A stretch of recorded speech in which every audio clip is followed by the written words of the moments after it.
Prezados alunos, sejam muito bem-vindos em nosso 22º vídeo de dicas para o exame da OAB. Eu, professor Thiago Pérez, uma vez mais é um prazer estar aqui com vocês e o nosso tema de novo será sobre ética profissional, o nosso último vídeo de ética. Turma, olha só, presta atenção, nós vamos falar um pouquinho de honorários que nas últimas 6 provas só caiu 7 vezes. Honorários é um tema que vem caindo toda a prova, tá, turma? Então veja, estude bem, assista bastante esse vídeo, tome cuidado com as pegadinhas que vai dar certo. Vamos lá, turma. Quando eu falo de honorários, você sabe que os honorários, eles se subdividem em dois. Os honorários, eles podem ser contratuais ou de sucumbência. Honorários contratuais são aqueles honorários que quem paga para você, advogado, é o seu cliente.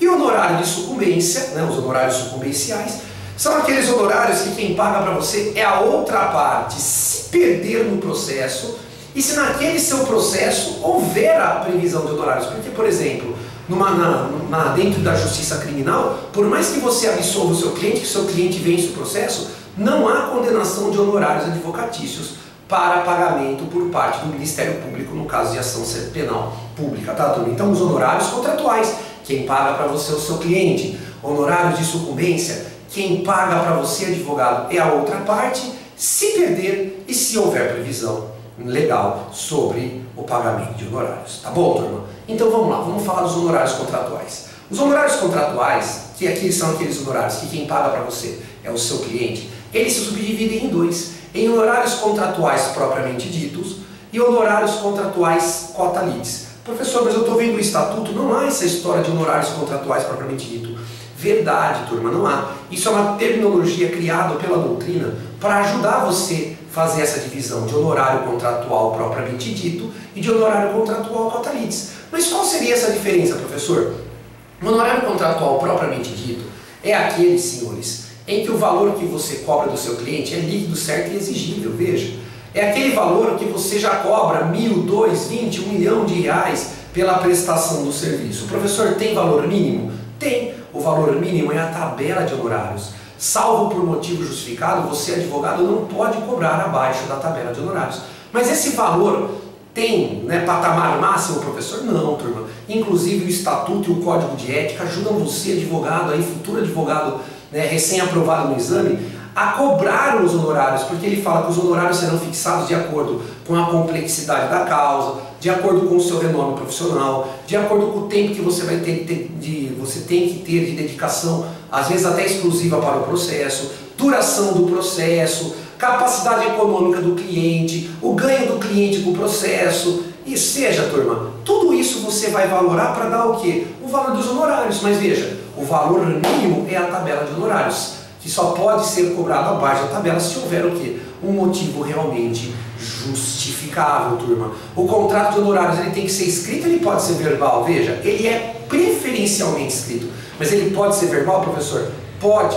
Qual é a importância do contrato escrito? O contrato escrito, turma, ele constitui título executivo judicial. E veja só, turma, título executivo, perdão, extrajudicial. E veja, turma, além do nosso contrato ser um título executivo extrajudicial, ele será um título executivo mesmo que ele não esteja assinado o quê? Por 2 testemunhas. Então, diferente dos demais contratos, o contrato de honorários do advogado não precisa estar assinado por 2 testemunhas, exatamente pelo direito e dever de sigilo que o advogado tem na relação com o seu cliente, turma. Deu para entender? Legal, turma? Muito bem. E os honorários contratuais cota litis, professor? O cota litis é aquele que, veja, ele é certo o valor, você cobra 10%, 20%, mas ele depende ainda o quê? De liquidez, porque você cobra um percentual em cima do ganho do cliente ou às vezes até em cima o quê? Do valor da causa. É por isso que nós chamamos ele de honorário contratuais cota litis. É aquele honorário que você cobra 10, 20, 30% do seu cliente. Professor, existe um limite para esse tipo de contrato? Existe. É 30%? Não. Essa história do 30%, isso é praxe do dia a dia do advogado. Veja, mas se você quiser cobrar 40%, você pode? Pode. 50% você pode? Pode. E 60%? 60% não, porque os honorários contratuais cota litis, ele tem um limite. Qual é o limite? O ganho do cliente. Perfeito, turma? Todos entenderam? Agora, e os honorários de sucumbência, professor? Os honorários de sucumbência são aqueles fixados pelo juiz que a outra parte que perde só vai pagar. Se aquele tipo de processo que você está atuando, ele tem o que, turma? Previsão dos honorários de sucumbência. Veja, eventual revogação do seu mandato pelo cliente faz com que você perca os honorários de contratuais e de sucumbência? Não. Você, advogado, em eventual revogação do mandato, terá o quê? Direito a seus honorários proporcionais, tanto os contratuais como de sucumbência. Professor, é um honorário cota-litis somado com a sucumbência. Pode ultrapassar o ganho do cliente? Não. Cota-litis mais sucumbência é igual ao quê? O ganho do cliente. Nunca o cota-litis, seja sozinho, seja somado com a sucumbência, poderá o quê? Ultrapassar o ganho do cliente. Mas, professor, a sucumbência do cliente ou do advogado? Como regra, a sucumbência é um honorário advocatício, salvo se no seu contrato houver previsão ao contrário. Na omissão do contrato, senhores, veja, na omissão do contrato, honorário de sucumbência é do advogado. Tá bom, turma? Aí, novamente, eu gostaria de falar para vocês da importância do contrato escrito. O contrato escrito você viu que é título executivo extrajudicial, mesmo que não esteja assinado por duas testemunhas, e o prazo para você cobrar em juízo é prescricional, marca aí, ó, de 5 anos. É o prazo para você executar o contrato de honorários advocatícios. E a importância, turma, de você ter o contrato escrito é exatamente essa, porque em eventual contrato verbal que haja divergência de valores, veja, você vai necessitar de uma ação de arbitramento de honorários, que é um processo de conhecimento, turma. Então, você, em vez de você ter um processo mais sério, um processo de execução, você teria que ingressar com o quê? Com um processo de conhecimento. Veja, a importância do contrato escrito. Se você juntar o seu contrato antes da expedição da guia de levantamento, o juiz vai analisar o contrato e vai determinar o quê? Que sejam expedidas 2 guias. Uma guia para o seu cliente e uma guia só para você, advogado. Já, inclusive, com o valor da sucumbência, se houver, separada a parte do seu cliente. Isso evita, por exemplo, que o seu cliente possa te acusar de você ter se apropriado de qualquer valor que ele entenda o quê? Que ele tivesse direito. Porque se você juntar, o juiz vai ler o contrato e vai perceber qual é o valor correspondente a cada um, turma. Deu para entender? A mesma coisa no precatório. Antes da expedição do precatório, se você juntar, o juiz já vai fazer o que, turma? A separação do valor do que é do cliente e o que é do advogado. Professor, mas esse prazo para cobrar o contrato de honorários, da onde que ele se inicia? É aqui que cai bastante na OAB. Existem 5 possibilidades de início do prazo. Então, se o seu contrato tem data de vencimento, conta-se da data do vencimento do contrato.